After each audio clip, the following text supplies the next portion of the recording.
Amirawa Hopa. Thank you for joining us. I am Aaliyah Chavez. We start today in Illinois with a bit of history in the making. For the first time, a federally recognized tribe has sovereign territory in the state. Last week, the Interior Department took 130 acres into trust for the Prairie Band Potawatomi Nation of Kansas. 175 years ago, the federal government illegally sold off nearly 1,300 acres of Potawatomi land when Chief Chabonet traveled to Kansas. The move caps a long effort to right what the Prairie Band chairman calls a historical wrong. I'm thankful that I'm able to sit here today and at least have this one little piece of correcting a historical wrong, a win for Indian country.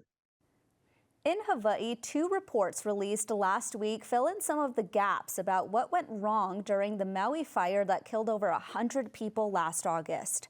One report outlines communication challenges like power and phone outages, along with language barriers during rescues. It states the morning fire was extinguished but re-erupted 40 minutes later and resources were already stretched thin.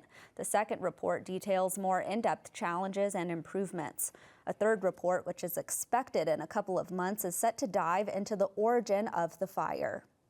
In Alaska, the Biden administration has rejected a 211-mile industrial road project that would run through the Brooks Mountain Range. Last week, the Bureau of Land Management said the Ambler Road project poses unacceptable risks to wildlife habitat, water quality, and the native communities that depend on natural resources in the region.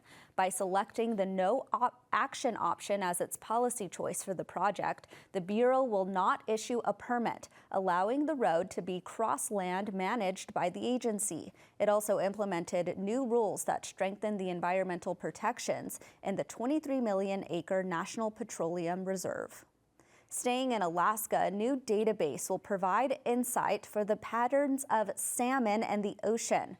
Researchers from the University of Alaska Fairbanks compiled international salmon studies of the North Pacific dating back to the 1950s. The project was funded by the National Oceanic and Atmospheric Administration's Office of Law Enforcement, which hopes to use the information about where salmon are concentrated to help curb illegal fishing. The centralized database will be made publicly available and includes information on an estimated 14 million salmon.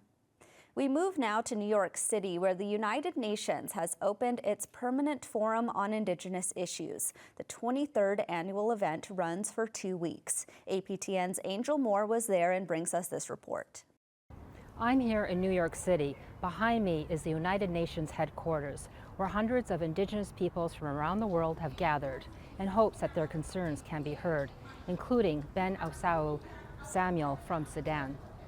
Because over the years we have seen Indigenous peoples lacking education, lacking cultural values, lacking certain kind of respect and recognition from our government and our society.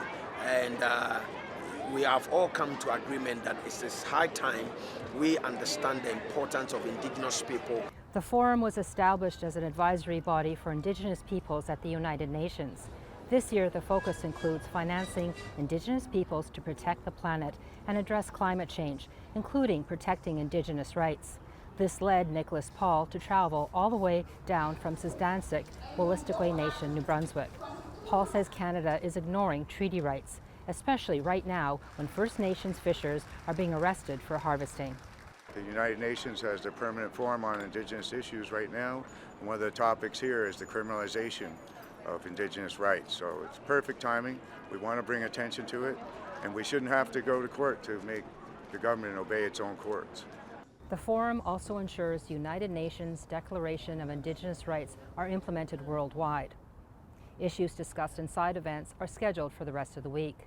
Angel Moore, APTN National News, New York City.